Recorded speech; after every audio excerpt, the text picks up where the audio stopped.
Bonjour à tous, Aurélia, bienvenue sur ma chaîne et dans ce blabla, vlog, tout ce que vous voulez.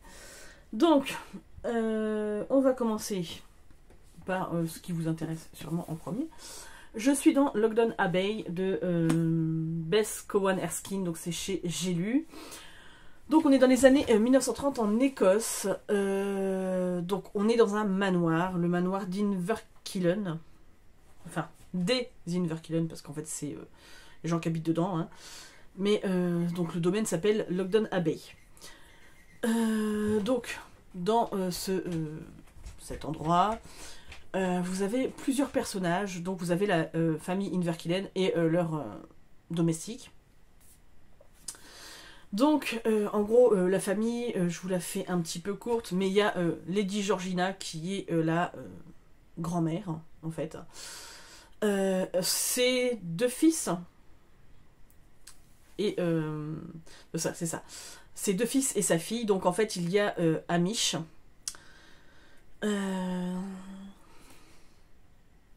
Cécile, qui est un homme, et Elspeth, qui est une femme. Voilà. Bref, ils sont tous mariés. Donc Cécile est veuf. Il est dans l'armée. Hamish donc est l'héritier du domaine. Hein. Il a deux fils, Angus et Fergus, et une fille qui s'appelle Annabella. Voilà. En gros, Hamish est marié à Victoria, si je dis pas de bêtises. Oui, c'est ça.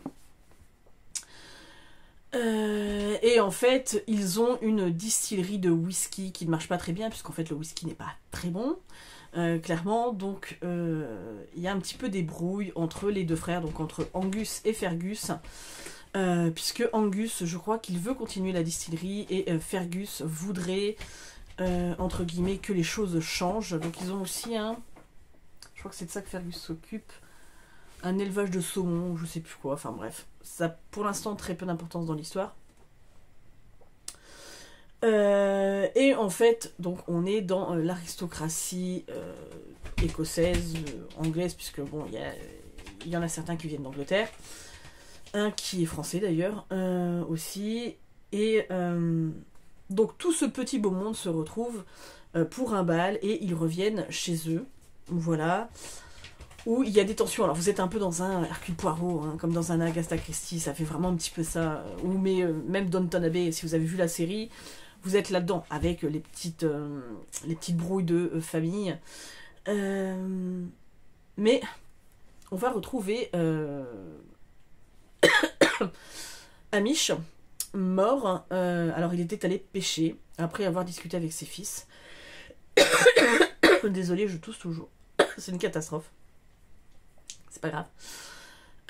Et donc du coup, il était parti pêcher et bizarrement, en fait, on l'a retrouvé mort. Alors il pense qu'il s'est noyé, que c'est un accident. Voilà, il y a des choses qui commencent à être mises en doute. Donc moi j'en suis page 96. Donc l'inspecteur est venu sur place. En parallèle de ça, la nanny des enfants des plus petits est décédée. Donc elle avait 78 ans, mais elle avait apparemment une forme de cheval, quoi. Donc c'est un peu étonnant. Et il faut savoir que là, vous avez une maladie qui décime un petit peu la population. Donc au début, le médecin dit « Oh non, bah c'est la vieillesse, machin », sauf qu'en fait, il va y avoir un autre domestique qui va tomber malade, alors qu'il est dans la fleur de l'âge aussi. Et en fait, je pense que le mal va se répandre un petit peu comme ça. Voilà. Donc là, je vous ai un petit peu fait le tableau de l'histoire. Donc en fait, bon, il y a quand même des bisbilles, hein, puisque là, en fait, Hamish est mort. Et donc, il y en a une là-dedans qui pense qu'à son mariage, l'autre qui pense qu'à l'héritage. Enfin bref, c'est... voilà, vous voyez, il est mort, mais bon, c'est pas comme si... Voilà. Et Victoria, donc la femme de Hamish, flotte sur son nuage, n'a pas l'air de réaliser ce qui se passe, elle est complètement à la ramasse, à l'ouest. Voilà, bref, celle qui prend les choses en main, c'est Georgina. C'est la plus âgée aussi. Mais voilà, donc en fait, le commissaire Jarvis arrive là-dedans, ou commandant, je sais plus comment il s'appelle, bref. Et va tous les trouver un petit peu chelous. Il y a une des gouvernantes aussi, donc apparemment Madame McBain, voilà, qui va commencer à se poser des questions aussi. Mais j'en suis pas beaucoup plus loin, donc voilà, je vais pas vous en dire plus. Pour l'instant, j'aime bien. Franchement, c'est fluide, ça se lit bien. C'est juste moi qui, comme d'habitude, est à un rythme... Voilà, hein. J'aimerais bien réussir à lire ce mois-ci, ça serait cool, mais j'ai plein de chantiers, voilà, pas beaucoup de temps, plein de choses, puis il va y avoir les vacances, donc pas sûr d'avoir beaucoup de temps. Bref, mais c'est pas grave. Sinon, à part ça, j'ai commencé à faire un peu les cadeaux de Noël. Alors je sais, je m'y prends toujours de bonne heure, mais hein, financièrement, c'est quand même vachement mieux. Bon, je suis passée chez Action et on a pris deux petites bricoles pour Halloween. Donc on a pris cette petite statuette là avec un corbeau, j'aime beaucoup. Je la trouve très jolie. Bon, il faut que j'enlève le machin qu'elle a, là, qui est moche. Hop là. Voilà, mais j'aime beaucoup. Donc j'ai rangé tout Halloween, j'ai tout rangé de Noël. Donc je pense que je vais pas sortir quoi que ce soit cette année. Ça m'embête, mais c'est comme ça. Je pense que je m'achèterai un mini sapin de Noël pour mettre sur la table quand même, puisque les enfants sont là à Noël. Mais c'est... on n'a pas de place dans le mobil. En plus, maintenant, là où on mettait le sapin avant, bah, y a notre énorme frigo, en fait. Donc, on n'a plus du tout de place. Hein. Donc, clairement, cette année, voilà, hein, il y aura très peu de déco. C'est comme ça, c'est la vie. Jusqu'à ce qu'on arrive à... comment dire, à avoir une meilleure vie dans un autre logement, enfin bref, voilà, peu importe. Et j'ai acheté ceci aussi, voilà, un bougeoir Halloween, donc en fait, je n'enlève pas les trucs parce qu'il s'éclaire apparemment, sauf que ma fille l'a peut-être, voilà, ma fille l'a fait, donc bref, il s'éclaire. Je lui ai dit n'enlève rien bourrique, mais bon, hein, vous connaissez les enfants, voilà, je suis sûre qu'elle a fait la même chose là, ben oui, hein, parce qu'elle voulait voir, donc... Ok. Donc en fait, elle a rien compris, elle. Voilà, parce que là, il était allumé. Elle me l'avait laissé allumer. Faites des gosses. Bref. Mais bon. Sinon, je me suis pris un diamond painting. J'aimais beaucoup avec le chien. Voilà. Il y en avait un qui a un chat aussi, qui était très joli. Il y avait un avec des cerfs. Mais bon, je peux pas tout acheter. J'ai pas beaucoup de place. En plus, je peux pas les faire maintenant, donc ça me saoule.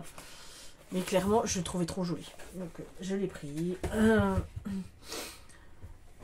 Je me suis pris aussi ce petit voilà, set de papeterie pour mon scrapbooking, même si je peux clairement pas en faire en ce moment. Voilà. Et en même temps, j'ai pris deux... Alors, je vais pas les ouvrir, hein, mais deux sets de papier, voilà, de Noël. Donc celui-ci avec les petits lutins et celui-ci avec les petits bonhommes pain d'épices. Il faut savoir que j'adore les bonhommes pain d'épices. Voilà, j'adore. Ensuite, que vous dire, mon mari est allé aux 24 heures du Mans, donc voilà, donc il m'a ramené un truc cette année. Il m'a ramené,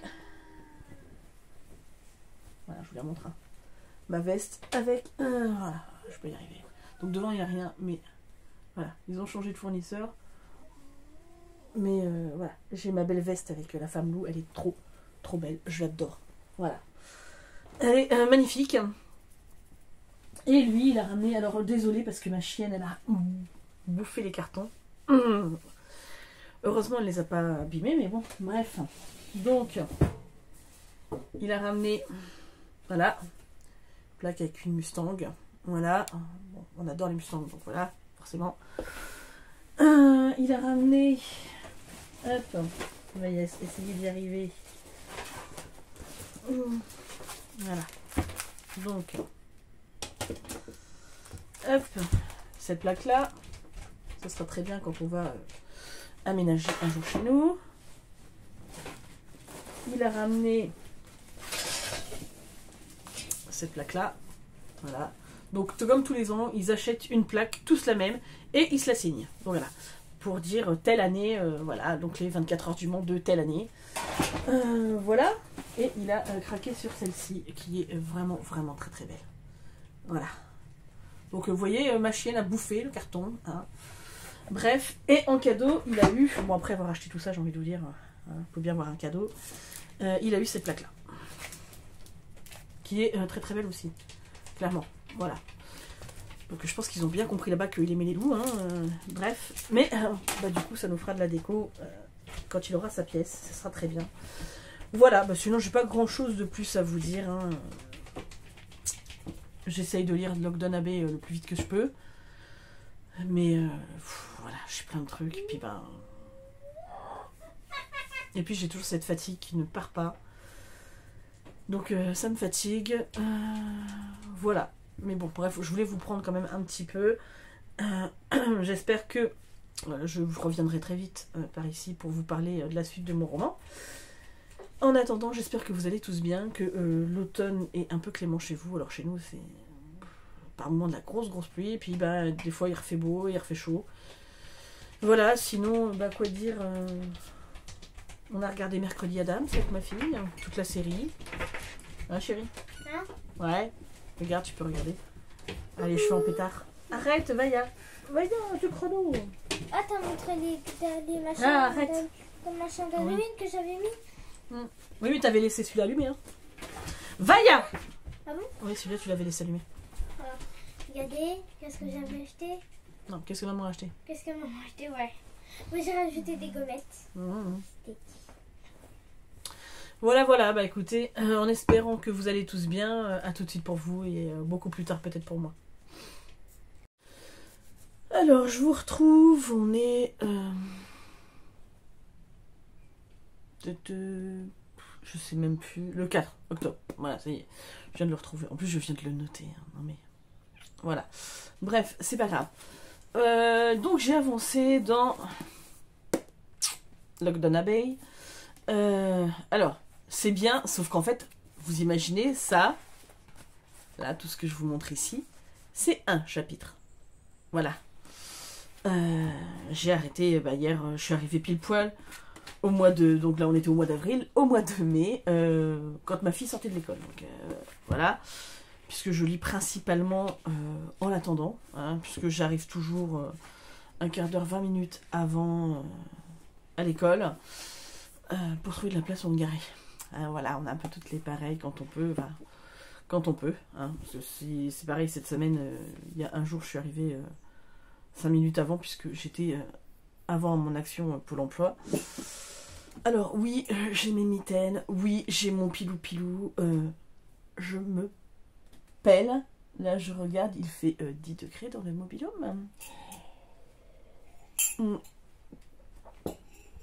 Voilà, on a mis un peu le chauffage au gaz ce matin, mais on peut pas garder, enfin on peut pas mettre que le chauffage au gaz. Mais bonne nouvelle, on récupère enfin, parce que là on prend l'électricité chez mes beaux-parents, mais du coup on peut pas trop tirer, hein, parce que c'est pas fait pour avoir autant de logements, hein, une maison, mais du coup ça y est, ils vont passer le câble demain. Donc voilà, demain samedi, ça y est, mon mari et son cousin vont faire ça. Donc ça va être mieux, on va pouvoir mettre les chauffages, hein, parce que l'air de rien, alors il n'y a pas tout le temps besoin, parce qu'il y a des nuits, on se lève le matin, il fait 15-16, voilà, c'est pas... Pour nous c'est pas froid, hein, mais là c'est clair que ce matin on s'est levé, il faisait 8 degrés, ça pique, ah, ça vient de remonter en 11, wouhou. Voilà, non, donc en fait c'est pareil, je suis désolée, j'ai un peu les cheveux gras et tout, mais il faut que j'aille prendre ma douche, mais ça va attendre que ça réchauffe. Hein, clairement, parce que je peux pas mettre de chauffage dans ma salle de bain pour l'instant. Donc voilà, donc on va attendre que cet après-midi fasse plus chaud. Hein, tant pis. Bref, je sais pas si je pense que je vais avoir le temps de lire un peu en allant attendre on a 1, 2, 3 en allant attendre ma fille, mais aujourd'hui j'ai pas mal de trucs à faire, on reçoit nos cousins pour le week-end. Alors oui, on est en mobil-home, c'est serré, mais c'est pas grave. On va se débrouiller, ils sont pas dans une bonne période, donc ils ont vécu des trucs difficiles en ce moment, donc on va les aider, hein, on va être là pour eux, voilà. Bref, comme on le fait d'habitude de toute façon, quand il y a des mots espaces pour tout le monde, on est là. Bref, c'était pas ça que je voulais dire, je discrète encore. Voilà, donc je suis dedans. Là, on vient d'assister aux funérailles de Amish, enfin d'assister. Ils viennent d'assister aux funérailles, nous ça n'a pas été montré, mais voilà, et vous avez un petit peu les pensées de chacun, et des domestiques. Alors moi c'est les pensées des domestiques qui me plaisent le plus, parce que voilà, parce qu'il y en a un autre, enfin il y en a un, il balance, parce qu'il y a l'histoire de l'héritage, le testament, bref, tout ça, donc qui ne convient pas à tout le monde, hein, clairement, hein, comme d'habitude. Et t'en as un qui balance la bouteille de whisky donc dans une carafe, une belle carafe, tout ça en cristal et tout. Il la balance contre le mur et le domestique il fait oh punaise, encore un truc à nettoyer, ça va être la galère. Enfin en gros je vous le fais, mais voilà. Et en fait c'est juste ça. Il y a des fois il y a des trucs c'est super drôle parce que tu te mets à leur place et tu dis ouais non mais c'est clair. En fait eux ils en ont rien à faire, c'est pas eux qui vont ramasser, mais voilà. Donc moi je me posais une question parce que on lit beaucoup d'histoires et il y a des choses qui me choque de cette époque-là. Est-ce que c'est vraiment comme ça que ça se passe? Je n'ai pas la réponse, hein. Mais si jamais quelqu'un l'a... Donc là, on voit bien, les gens sont hyper détachés. Donc ça se passe dans l'aristocratie. Et à part vouloir avoir de l'argent et avoir une place dans la société, donc être marquise ou comte ou machin ou bidule, enfin voilà, bref... des titres honorifiques. Hein. En gros, vous avez l'impression, vous vous montrez dans les bals, vous montrez, enfin voilà, ce que vous pouvez avoir comme pouvoir ou comme argent, entre guillemets. Il n'y a pas grand-chose qui les intéresse finalement, ces gens-là. Hein. Et vous vous rendez compte que y a quelqu'un qui peut mourir, mais vous avez l'impression que tout le monde s'en bat les steaks. Hein. Le pauvre, il est mort, tout le monde s'en carre le coquillard. Les enfants... Donc ils ont perdu leur nounou, hein, qui savait les gérer, clairement. Elle avait 78 ans, mais elle savait les gérer, du feu de Dieu. Et en fait, vous vous rendez compte que les gamins font plein de conneries. Alors, c'est sous-entendu, vous les voyez pas, les bêtises, en fait. Mais, enfin, on n'en parle pas directement. Mais vous savez qu'ils font plein d'âneries et tout le monde s'encarre. Voilà. Donc, est-ce que c'est... je sais bien que dans l'aristocratie, ils ont l'habitude d'avoir des nounous, des machins et tout. Mais est-ce qu'ils ont à ce point peu de sentiments? Clairement. Voilà, alors est-ce que c'est peut-être une question d'époque, de machin? Je me dis finalement, je ne suis pas dans l'aristocratie, je ne suis rien, je ne suis même pas dans la bourgeoisie ou dans les milieux huppés ou des choses comme ça, parce que je n'ai clairement pas les moyens. Mais finalement, je préfère ma situation où on s'aime, hein, et où on s'entraide, où on est, si on perd quelqu'un, on est... ça dépend du degré, mais vous êtes quand même triste parce que vous avez vécu des choses avec et vous avez forcément des souvenirs, donc à un plus ou moins grand degré. Je veux dire, vous perdez un oncle ou une tante, même si vous étiez proche, ça fera toujours moins mal que vos parents, enfin, entre guillemets, en général, voilà. Mais ça n'empêche que ça vous rend, enfin voilà, ça vous anéantit en règle générale. Mais non, là on a l'impression qu'ils sont complètement à la ramasse, enfin, ou à la ramasse, non, le seul truc qui les intéresse c'est l'héritage quoi. Et ouais, après c'est juste une réflexion un peu débile que je me pose, c'est juste que ça me fait bizarre parce que c'est pas le premier roman que je lis dans la même veine, et vraiment, comment on peut être détaché à ce point-là, en fait? C'est ça que j'essaye de comprendre. Est-ce que même dans les milieux de maintenant, où vraiment les gens ont beaucoup d'argent, est-ce que les gens sont aussi détachés que ça? C'est ça que je me pose comme question. Parce que finalement, je préfère avoir peu d'argent, mais ne pas être perverti par tout ça, et aimer les gens avec qui je transite, on va dire. Enfin voilà. Mais avoir des vrais sentiments. Voilà. Voilà. C'était juste une question que je me posais. J'aimerais bien avoir vos avis en commentaire. Qu'est-ce que vous en pensez, vous? Qu'est-ce que vous préférez au final? Voilà, alors c'était pas une super réflexion, mais voilà, on en est là, et quand vous écoutez, enfin, ils sont en train de lire le testament, machin, et en fait, ça leur fait rien. Moi, ça me... Enfin, je sais pas, ils sortent de funérailles, il y en a même pas qui pleurent, enfin, non, c'est un petit peu bizarre. Mais voilà, c'est pas les premiers livres que je lis où c'est décrit comme ça, et est-ce que ça reflète vraiment la réalité de cette partie de la population? Voilà. J'attends vos avis en commentaire, et voilà, je vous reprends quand j'avance dans le livre, quoi. Alors, je vous retrouve, on est vendredi 11 octobre. Le temps passe très très vite. Donc, j'ai terminé Lockdown Abbey. Donc, je l'ai terminé.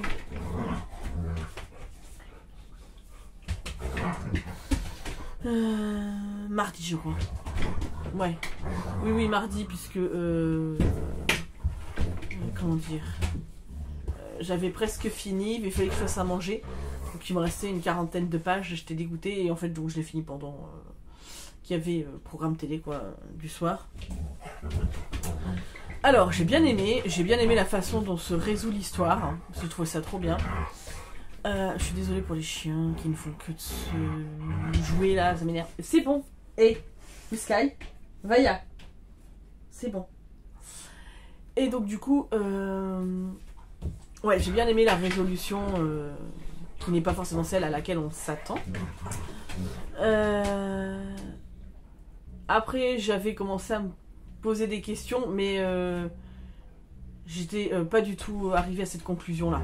Donc voilà. Comment dire, je vais aller les foutre dehors. Désolée, voilà. Je laisse pas la porte ouverte parce qu'il fait 7 degrés dehors. Mais voilà, et mon électricité, le câble, tout ça, tout est repassé, donc c'est formidable. Voilà, trêve de parenthèse. Donc je vous disais, oui, que la résolution, j'avais bien aimé tout ça. Il y a juste un truc, mais ça c'est ma réflexion perso, on y va. Vous avez pendant tout le roman, en fait, donc c'est un manoir, hein, donc qui s'appelle Lockdown Abbey. Et dans ce manoir, donc il y a plein de domestiques, mais il y en a vraiment beaucoup, hein, je pense qu'ils sont au moins une 40aine. Et en fait, ils tombent tous malades les uns après les autres. Alors, Beth Cohen Erskine l'a écrit pendant l'épidémie de Covid, donc quand il y a eu les confinements et tout ça. Donc je pense qu'elle a été très inspirée par le confinement, par les gens qui tombaient malades. Puisque on est clairement dans une épidémie dans le même genre, hein, qui décime la population. Et au final, les aristocrates, là, à part leur petit confort personnel, que les domestiques puissent tomber malades, ça leur passe complètement par-dessus la tête. Ils ne comprennent même pas pourquoi ils viennent pas travailler, quoi. Des fois, t'as envie de leur dire, non mais attends, tu imagines, toi t'es au fond de ton lit, t'es vraiment au 36e dessous, limite t'es prêt à mourir, hein, parce que vraiment il y en a qui sont décédés. Mais non, eux le seul truc c'est, ah bah oui mais on a moins de personnel, et puis donc en fait il y a des moments c'est très cocasse, parce que il y a la gouvernante principale, donc Madame McBain, qui elle ne tombe pas malade, elle a de la chance, mais au final elle est obligée, à un moment donné, ils se retrouvent, je crois qu'ils sont 5 ou 6 domestiques sur la 40aine qu'il y a, ils peuvent pas faire le boulot de tout le monde, hein, c'est infaisable, donc ils sont obligés, donc ils vont voir la comtesse douairière, donc Lady Georgina, donc qui est la mère principale là, enfin celle qui domine tout le monde. Et elle lui fait des suggestions au fur et à mesure, et puis bon, la comtesse elle n'est pas complètement débile, et elle sait très bien que de toute façon à un moment donné ils n'ont pas le choix, mais alors c'est trop drôle quoi, en fait il y a l'épidémie de papier toilette là-dedans, enfin c'est juste, quand vous avez vécu le Covid, il y a des choses qui font résonance là-dedans. Et c'est juste trop drôle en fait. Et vous les voyez, ah ouais mais non mais on peut pas faire notre lit nous-mêmes, mais vous rendez pas compte, on sait même pas comment on fait et tout. T'as l'impression qu'ils savent rien faire en fait. Et il y a des moments c'est juste trop drôle. Mais moi je me pose la question de savoir si vraiment dans ce milieu-là, est-ce que les domestiques sont vraiment invisibles? Parce que vraiment on est là-dedans. Hein. C'est-à-dire qu'il y a les domestiques font plein de choses, ils s'en rendent pas compte, alors ils finissent par s'en rendre compte au moment où on leur demande de faire des trucs, et là ils se disent ah ouais quand même, mais à un moment donné pour eux tout est invisible, tout marche normalement, et enfin ouais c'est un peu chelou, mais je pense que c'est vraiment lié à la bourgeoisie, hein, au fait qu'on a l'habitude de tout avoir cuillère en argent dans la bouche, hein. Voilà, mais il y avait des moments qui étaient extrêmement drôles là-dessus, parce que voilà, vous les voyez s'énerver alors que vous vous dites, bah attends, moi mon lit je le fais tous les jours, et voilà quoi. Hein, allez me chercher mon papier toilette, donc moi je peux y aller toute seule, tu vois. Enfin, c'est ce genre de truc. Enfin voilà, franchement, c'était une très bonne lecture. C'est pas un coup de cœur, mais j'ai passé un excellent moment, franchement. Moi qui ai du mal à lire en ce moment, Ouais, j'étais très bien dans ma lecture. J'ai beaucoup aimé le personnage de la gouvernante, donc Madame McBain. J'ai beaucoup aimé Lady Georgina. Fergus, donc le fils de Hamish qui est mort, hein, donc le deuxième fils, pas celui qui hérite de Lockdown, mais l'autre.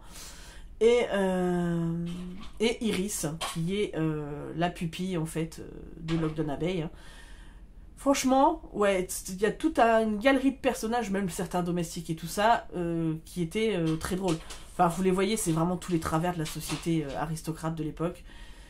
Et non, vraiment, c'était une très bonne lecture, donc je ne peux que vous la conseiller. Franchement, voilà, moi je suis très contente de l'avoir lu. Et parce que là, je vais clôturer le vlog ici, hein, bien évidemment, puisqu'à un moment donné, voilà, je ne lis pas très très vite, donc je ne vais pas faire traîner ça sinon ça va prendre 3 mois. Hein. Et je vous l'annonce en avant-première, vous aurez le petit cirque des horaires de Loris Muraille, donc chez Castor Poche Flammarion dans le prochain vlog, puisque c'est le livre que j'ai commencé. Donc j'ai lu qu'un chapitre pour l'instant, mais je ne vous en parle pas, je vous en parlerai dans le prochain vlog. Voilà, écoutez, j'espère que vous allez tous bien, que vous n'avez pas trop froid, qu'il n'y a pas eu trop de catastrophes par chez vous, puisque je sais qu'il y a pas mal d'inondations à droite à gauche. Hein, en attendant, bon, nous en Normandie, on a eu de la pluie, on a eu froid, mais c'est très loin de ce que je peux voir ailleurs. Voilà, écoutez, je vous fais d'énormes bisous, je vous dis à très très vite, j'espère, pour une prochaine vidéo.